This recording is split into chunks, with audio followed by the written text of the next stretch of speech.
Mes frères et sœurs, je vous salue dans la paix du Seigneur. Nous vivons un moment absolument historique, un moment spirituel et surtout un moment prophétique. Pendant des siècles, nos ancêtres ont été arrachés à leur terre, à l'Afrique. Ils ont été déportés, dispersés, humiliés, réduits en esclavage sur des terres étrangères. Ils ont traversé l'océan Atlantique avec des chaînes lourdes à leurs pieds, mais aussi avec des promesses divines gravées dans leur cœur. Aujourd'hui, un phénomène extraordinaire bouleverse le monde. Les afrodescendants, les enfants de la diaspora, commencent à revenir. Ils retracent le chemin inverse de leurs ancêtres. Ils cherchent leurs racines, leur identité, leur terre d'origine. Ils entendent un appel qui dépasse la politique, qui dépasse la géographie. Ils entendent l'appel de Dieu. Oui, mes frères et sœurs, ce retour n'est pas une simple coïncidence. C'est un événement prophétique, c'est biblique, c'est spirituel. La Bible elle-même avait annoncé que le peuple noir connaîtrait l'exil, la servitude et la déportation par bateau. Dans le livre du Deutéronome, au chapitre 28, verset 68, il est écrit « Et l'Éternel te ramènera en Égypte sur des navires, et là, vous vous offrirez en vente à vos ennemis, comme esclaves et comme servantes, et il n'y aura personne pour vous acheter. » Un peuple emmené sur des bateaux, vendu, dispersé. Regardez l'histoire. Aucun autre peuple n'a vécu une telle tragédie à cette échelle. Et le même chapitre, au verset 64, ajoute « L'Éternel te dispersera parmi tous les peuples, d'une extrémité de la terre à l'autre. » Des millions d'Africains ont été envoyés aux Amériques, dans les Caraïbes, en Europe, jusqu'aux extrémités de la terre. Ce que la Bible annonçait comme un jugement, l'histoire l'a accompli sous le nom de traite négrière. Mais Dieu, dans son immense miséricorde, avait aussi promis autre chose. La dispersion n'était pas la fin de l'histoire. La Bible annonce un mouvement extraordinaire, le retour du peuple noir vers la terre de ses pères. Dans le livre d'Ésaïe, chapitre 11, versets 11 et 12, il est dit « En ce jour-là, le Seigneur étendra une seconde fois sa main pour racheter le reste de son peuple. Il rassemblera les exilés d'Israël et il recueillera les dispersés de Juda des 4 extrémités de la terre. » Et au chapitre 43, verset 6, l'Éternel déclare « Je dirai au septentrion, donne, et au midi, ne retiens point, fais venir mes fils des pays lointains et mes filles des extrémités de la terre. Dieu lui-même dit, ramène-les. Dieu parle à la terre et lui ordonne, laisse-les revenir. Et aujourd'hui, ce retour commence sous nos yeux.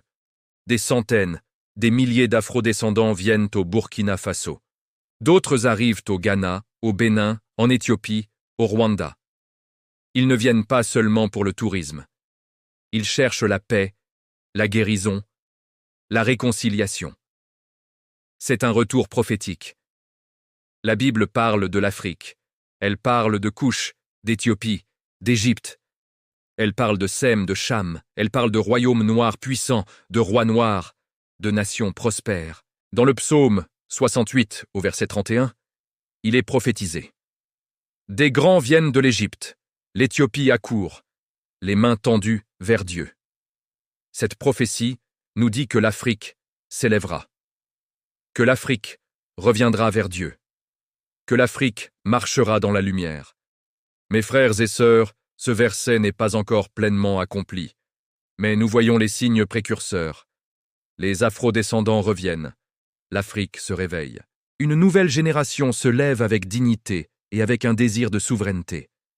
Dieu est en train de restaurer un peuple que le monde avait méprisé et piétiné.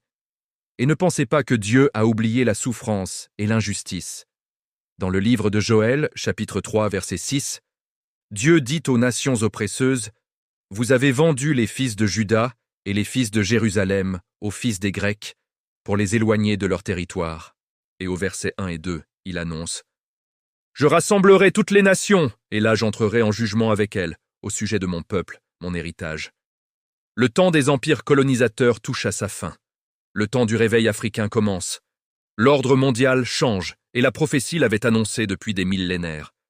Le retour des afro-descendants est un signe majeur de la fin des temps.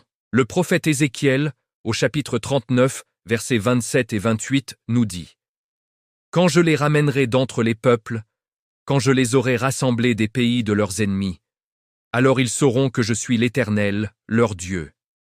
Chaque afro-descendant qui revient en Afrique est un témoin vivant de la fidélité de Dieu. Chaque pas posé sur le sol africain est une déclaration spirituelle puissante. Nous sommes encore là. Nous sommes le peuple que Dieu n'a jamais oublié. Alors, si Dieu ramène ses enfants, l'Afrique doit être prête. Prête à guérir de ses blessures, prête à accueillir ses enfants perdus, prête à pardonner, non pas pour oublier, mais pour se libérer, prête à se relever avec force, prête à jouer son rôle prophétique dans le concert des nations. Le leadership émergent des nations africaines n'est pas un hasard. Le mouvement panafricain n'est pas une simple idéologie politique. Le retour de la diaspora n'est pas un phénomène de mode. Tout cela est orchestré par la main puissante de Dieu. Peuple d'Afrique, diaspora du monde entier, écoutez l'appel du Seigneur. Le prophète Ésaïe, au chapitre 60, verset 1, nous crie « Lève-toi, sois éclairé, car ta lumière arrive, et la gloire de l'Éternel se lève sur toi. » Oui, Afrique, lève-toi, lève-toi après des siècles d'humiliation. Lève-toi après la colonisation. Lève-toi après la traite négrière. Lève-toi après l'exil. Car Dieu t'a réservé un rôle glorieux dans la fin des temps. Pour conclure, mes frères et sœurs, comprenez bien ceci. Nous ne sommes pas les témoins d'un simple mouvement culturel ou social. Nous sommes les témoins d'une prophétie ancienne qui s'accomplit sous nos yeux. Nous sommes les témoins d'un peuple qui retrouve sa dignité, de l'Afrique qui rouvre ses bras pour accueillir ses enfants, du retour des fils et des filles dispersés, d'un réveil spirituel qui traverse les continents et les siècles. Le retour des afrodescendants n'est pas une tendance passagère. C'est un message du ciel. Dieu restaure l'Afrique. Dieu rassemble ses enfants. Dieu prépare une nouvelle ère pour sa gloire. Que celui qui a des oreilles pour entendre, entende ce que l'Esprit dit aux nations. Amen.